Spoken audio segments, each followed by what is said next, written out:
코코벨 스마일 텔레콤. 친절한 서비스, 착한 가격, 다양한 플랜, 코코벨 스마일 텔레콤. 코키텔럼센터 1분 거리, 코코벨 스마일 텔레콤. 한인벨 공식 대리점, 코코벨 스마일 텔레콤.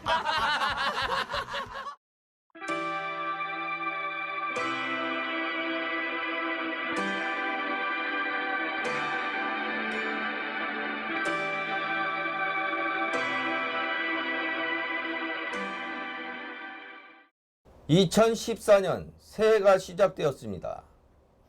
1월 2일 새해 휴일을 마친 캐나다와 한인타운은 새해 첫날 정상 출근 및 영업을 시작했습니다.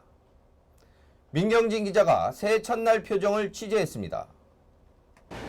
연말연시의 긴 연휴를 지난 한인마트에는 한바탕 쇼핑의 열기는 사그러들었지만 신년을 맞이해 차분하고 새로운 기운을 느낄 수 있었습니다.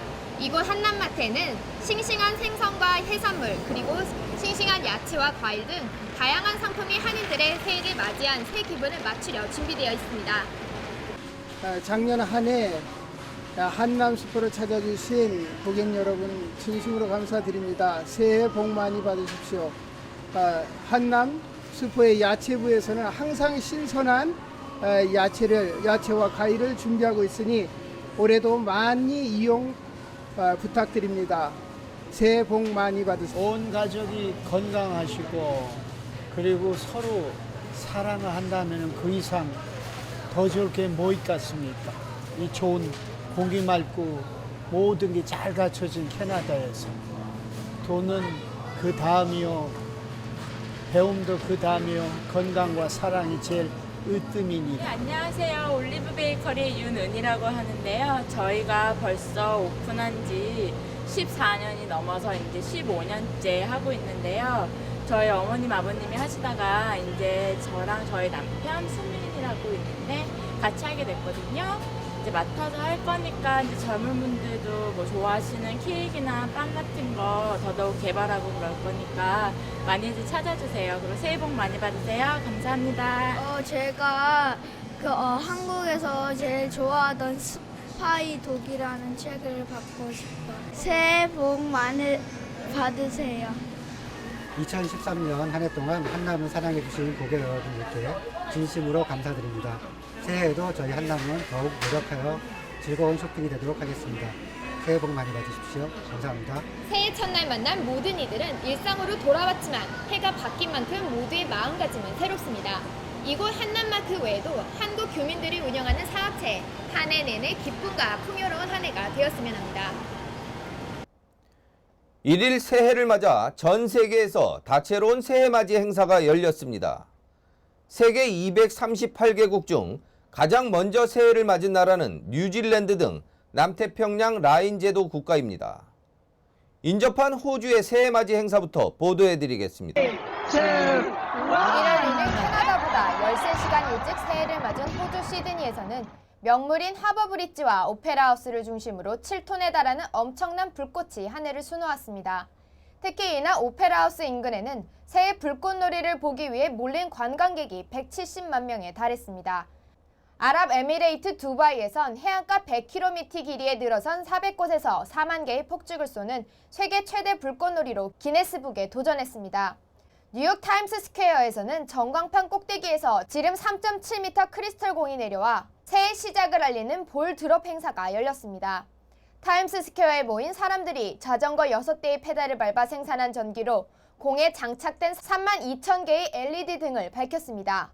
새해 공을 내리는 버튼을 누르는 영광은 소니아 소토마요르 미국 연방 대법관에게 돌아갔습니다.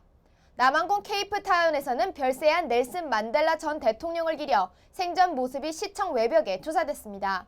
이외에도 브라질 리우데자네이루, 러시아 모스크바의 붉은 광장, 독일 베를린의 브란덴부르크 문, 런던 시계탑 빅벤 등 세계 곳곳에서 축제 분위기와 함께 폭죽을 쏘며 새해를 맞았습니다. 캐나다 밴쿠버에서도 새해맞이 불꽃놀이가 진행되었습니다. 다운타운에서는 새해맞이 카운트다운 행사를 즐기기 위해 많은 시민들이 거리로 나왔습니다. 지구촌의 새해맞이는 각 지역의 시차에 따라 무려 25시간이나 지속됐습니다. 올해도 어김없이 북극곰 수영대회가 새해 첫날 열렸습니다. 참가자들의 재미있는 의상과 익살도 해가 갈수록 더 재미있어집니다.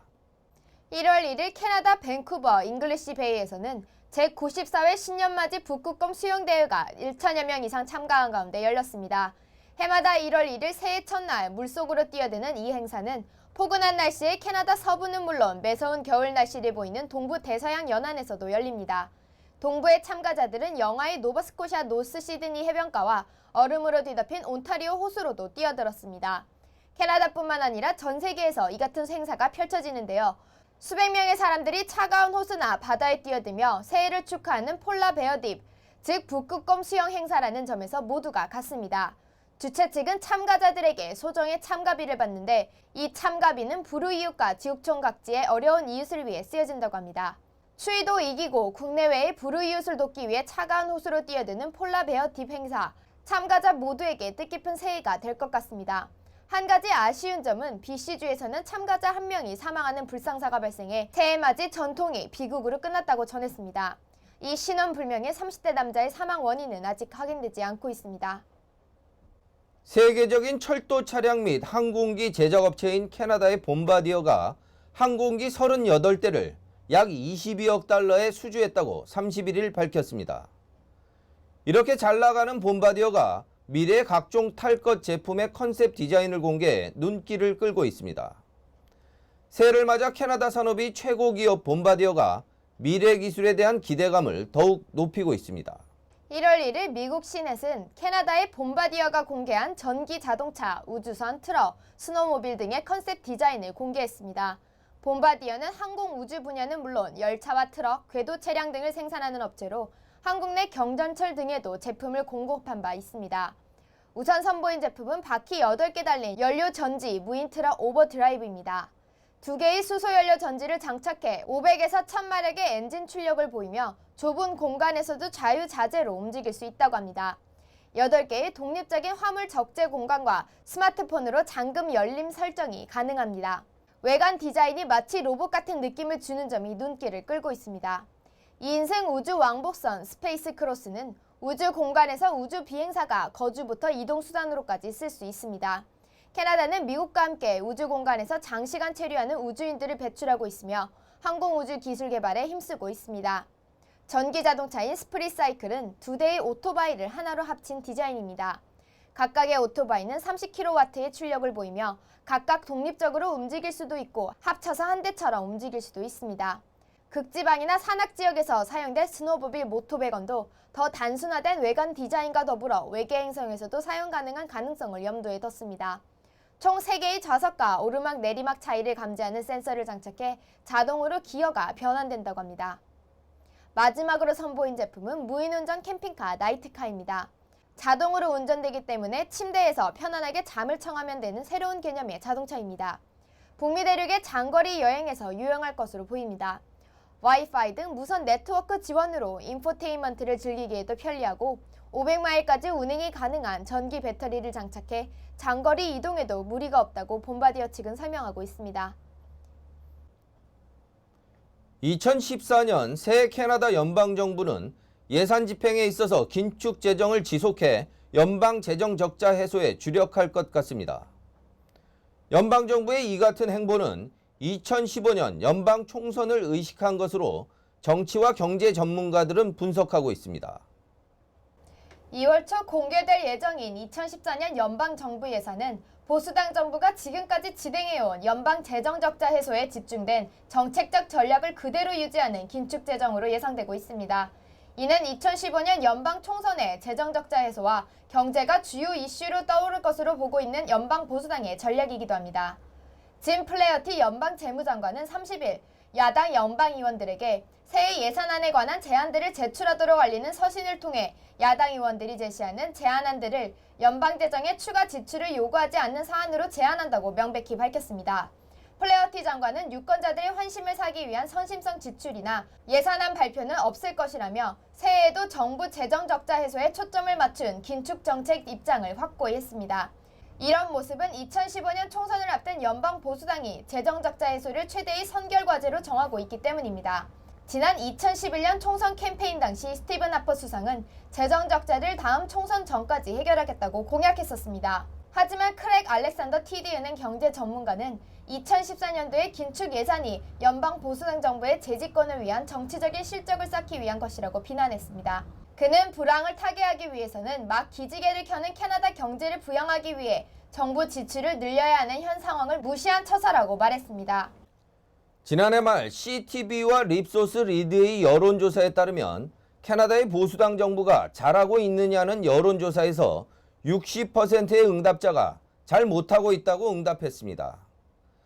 나노스와 공공정책연구소가 공동으로 조사한 유사한 여론조사에서도 56%가 잘못된 방향으로 가고 있다고 응답한 것으로 나타났습니다. 캐나다의 보수당 정부가 정책을 잘못 펴고 있다는 것과 캐나다가 잘못된 방향으로 가고 있다는 응답이 캐나다 국민의 56%에서 60%에 달하는 것으로 나타나고 있습니다. 29일 CTV와 립소스 리드의 여론조사에서 오타와의 연방정부가 제대로 캐나다를 운영하고 있는가라는 질문에 40%가 예스라고 응답한 반면 60%의 응답자는 아니요, 정부가 잘 작동하지 않습니다라고 응답했습니다. 부정적인 답변의 가장 큰 이슈는 하퍼 정부가 국민의 세금을 올바르게 지출하지 않고 있다고 답했습니다. 특히 총리실이 연관된 것으로 추정되고 있는 연방 상원의 세비 부정 스캔들이 국민들의 보수당 염증을 부채질하고 있는 것으로 나타났습니다. 정치 전문가들은 연방 정부에 대한 실망감에는 트루도의 자유당에 대한 기대감이 반영된 것으로 많은 수의 캐나다인들이 차기 총선에서 자유당이 승리할 것으로 점치고 있는 것도 무관하지 않다고 말하고 있습니다. 한편 여론조사 기관인 나노스와 공공정책연구소가 공동으로 실시한 연례 여론조사에서도 캐나다가 잘못된 방향으로 가고 있다고 생각하는 국민이 56%에 이른 것으로 나타났습니다. 매년 조사해온 이 같은 여론은 지금까지 38%를 넘어선 적이 없었던 집권 정부에 대한 부정적인 인식이 이례적으로 과반을 넘어서고 예년에 2배나 나온 것은 현 하퍼 총리가 이끄는 보수당 정부가 심각한 위기에 빠져 있음을 알 수 있는 내용입니다. 특히 보수당의 텃밭으로 여겨지는 중부 평원 지역에서 정부가 매우 잘못했다고 지적한 응답이 44%나 나온 것으로 알려지면서 2015년 총선을 앞둔 보수당의 고민을 키우고 있습니다. 세계적인 투자 전문가 짐 로저스가 통일 한국을 세계에서 가장 역동적인 나라가 될 수 있다고 말했습니다. 하지만 통일에 실패하면 남한마저도 거대한 양로원으로 전락할 것이라고 경고했습니다. 세계적 투자 전문가 짐 로저스 홀딩스 회장은 남북 통합이 시작된다면 내 전 재산을 북한에 투자하고 싶다며 전 세계의 수많은 투자자가 북한에 투자하고 싶어 할 것이라고 말했습니다. 최소 3억 달러 이상의 재산을 소유한 것으로 알려진 로저스 회장은 북한을 유망 투자처로 꼽은 주요 이유에 대해 남한의 자본과 기술력이 북한의 노동력과 천연 자원과 결합할 경우 폭발적인 성장이 가능하고 독일이 통일될 당시 동독은 부자 이웃이 없었던 반면 북한은 중국과 러시아가 대규모로 투자를 하려 한다고 지적했습니다. 그는 한국과 북한이 5년 안에 통일될 수 있을 것이라면서 통일한국이 동북아 지역의 생산과 투자, 교통의 중심지가 될 것이며 향후에는 부산에서 베를린이나 파리로 연결되는 철도가 생길 것이라고 전망했습니다. 로저스 회장은 미국이나 인도를 머릿속에서 지워버리고 그 자리에서 세계에서 가장 성장 가능성이 큰 통일된 한국으로 대체하라면서 통일된 한국은 눈부신 속도로 성장할 것이라고 말했습니다. 로저스 회장은 통일 후 북한의 광산과 농업이 신성장 동력으로 곽강받을 것이라고 설명하며 한국이 통일되면 세계에서 가장 역동적인 나라가 될 수 있지만 그렇지 못할 경우 고령화 인구가 늘고 있어 거대한 양로원으로 전락할 것이라고 경고했습니다. 호주에서 묻지마 폭행을 당한 뒤 사경을 헤매던 20대 아일랜드 배낭 여행객이 병원에서 숨졌다고 호주 언론이 31일 보도했습니다. 길 가던 행인에게 아무 이유 없이 폭행을 가하는 이상한 유행이 퍼진 호주.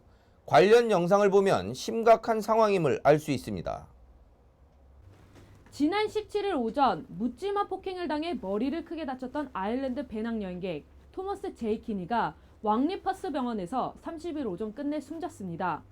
서호주 퍼스 중심가에서 관광 중 별다른 이유도 없이 무방비 상태로 22세 호주 청년에게 원펀치 공격을 당해 머리를 크게 다쳤던 키니는 왕립 퍼스 병원에서 약 2주간 입원 치료를 받아왔으나 지난주부터 상태가 급속히 악화된 것으로 알려졌습니다.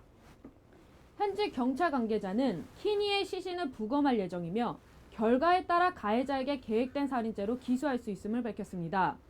호주로 배낭여행을 온 키니는 퍼스 노스브리지 인근 바에서 아르바이트를 하며 여행 경비를 충당해온 것으로 전해졌습니다.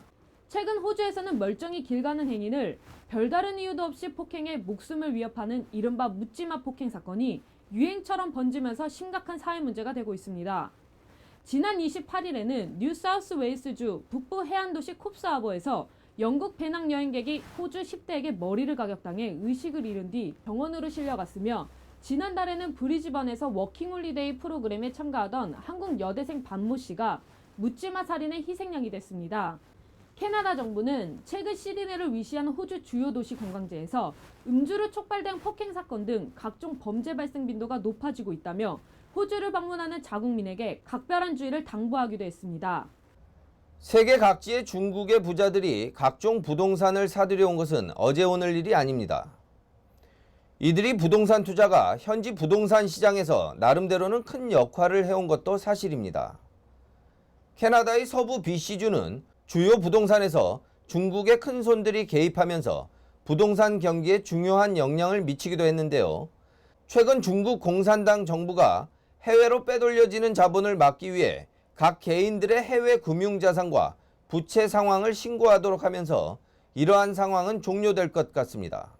중국 정부는 2014년 새해부터 부패로 축적한 돈을 국외로 빼돌리는 것을 막기 위해 중국인 개개인의 국외금융 자산과 채무 상황을 국가외환관리국에 신고토록 명령했다고 한국시보가 2일 보도했습니다. 중국 국무원은 최근 국제수지 통계신고 방법 개정에 관한 결정을 통해 2014년 1월 1일부터 국외에 금융자산이 있거나 부채가 있는 중국인은 외환당국에 정해진 양식에 신고할 것을 의무로 고시했습니다. 이번 조치는 개인의 해외 금융자산 신고를 의무화한 것으로 부패 자금의 해외 이전을 막고 부인이나 자녀를 검은 돈과 함께 해외로 이주시킨 관리와 지방 토호들에 대한 단속을 강화하기 위한 것으로 풀이됩니다. 중국은 작년 말 주요 공무원들의 개인 상황 신고 때 국외 거주 자녀가 있는지 여부, 국외 자녀의 직업, 개인 수입, 부동산, 투자 내역도 신고토록 하는 조처도 마련한 바 있습니다. 검은 돈의 국외 유출을 막기 위한 강력한 조치를 잇따라 내놓은 것입니다. 중국이 이같이 부패 자금의 국외 유출 단속에 나선 것은 부패와의 전쟁을 국외까지 확산하려는 의도입니다. 최근 미국, 캐나다, 유럽 등지에서 중국인들이 부동산 큰손 노릇을 하며 중국인의 국외 자산이 급격히 늘고 있는데 이 중 상당 부분은 부패로 조성된 검은 돈으로 추정되고 있습니다.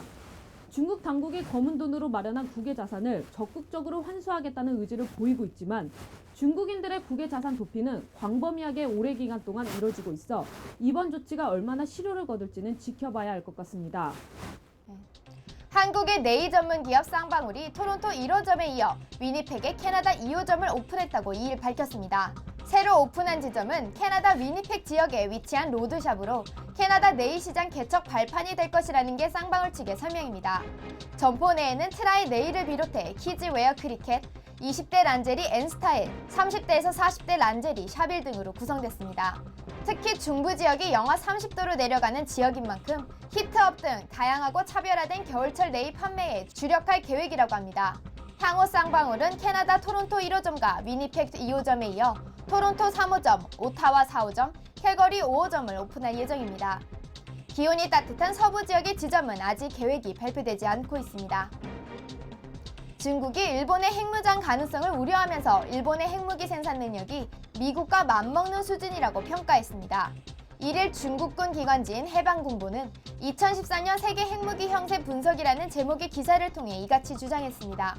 신문은 핵시설과 기술, 재료면에서 볼 때 일본은 언제든 핵무기를 보유할 능력이 있다고 보고 있다며 일본의 6개 핵연료 재처리 시설은 매년 9톤의 무기급 플루토늄을 생산할 수 있으며 이는 연간 핵무기 2,000개를 만들 수 있는 양으로 생산 능력으로 따지면 미국과 비교해도 떨어지지 않는 수치라고 분석했습니다.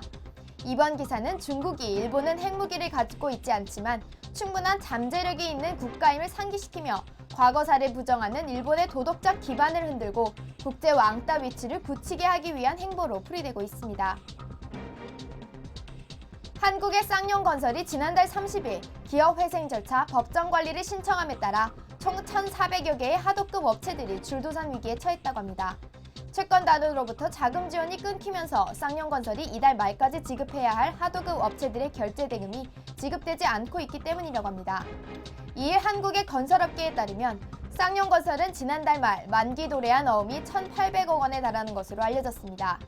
당초 연말 전자어음은 약 600억 원이지만 법정 관리를 신청한 쌍용건설이 이를 갚지 못하게 되자 나머지 B2B 전자어음도 한꺼번에 청구된 것입니다. 종합편성 채널 JTBC 뉴스가 신뢰도에서 지상파 채널인 MBC와 SBS를 따돌렸습니다. 이일 여론조사 전문기관 리서치뷰가 지난해 12월 29일에서 30일 3일간 전국 만 19세 이상 이동전화 가입자 2,500명을 대상으로 지상파 채널 3사와 종합편성 채널 4개 회사의 시청자 신뢰도를 조사한 결과 JTBC가 지상파 채널 MBC, SBS 등을 꺾고 2위를 차지했습니다. KBS는 응답자의 27.4%를 얻었고 JTBC는 13.3%로 그 다음을 차지했습니다. MBC는 11.3%, SBS는 11.1%, TV조선은 10.3%, MBN은 5.1%, 채널A는 2.4% 순의 신뢰도 분포를 보였습니다. KBS와 JTBC는 남성과 여성 모두에게서 1위의 신뢰도를 보였으며 연령대별로 본 신뢰도에서는 KBS가 대부분의 연령층에서 신뢰도 1위를 기록했지만 30대에서는 근소한 차이로 JTBC에게 1위를 뺏겼습니다. 2014년에는 2월에 소치 동계올림픽이 개최됩니다. 김연아, 이상화 선수 등 한국 선수들의 선전이 예상됩니다. 그리고 6월에는 브라질 월드컵이 예정되어 있습니다. 역대 최상의 조에 편성된 한국팀이 최초로 원정 8강의 신화를 쓸 수 있을지 관심이 높아지고 있습니다. LA 다저스의 류현진 선수와 텍사스로 거액의 몸값을 받고 이적한 추신수 선수도 팀의 메이저리그 우승을 위해 최선을 다할 것으로 보입니다. LPGA에 진출하는 한국 낭자군단의 선전도 기대됩니다. 2014년 새해 한국과 한인 선수들의 최선을 다하는 스포츠의 열기를 바탕으로 교민 여러분들도 활기찬 새해를 시작하시기 바랍니다. 감사합니다. 웃으면 행복해집니다. 코코벨 스마일 텔레콤. 친절한 서비스, 착한 가격, 다양한 플랜, 코코벨 스마일 텔레콤. 코키텔럼센터 1분 거리, 코코벨 스마일 텔레콤. 한인벨 공식 대리점, 코코벨 스마일 텔레콤.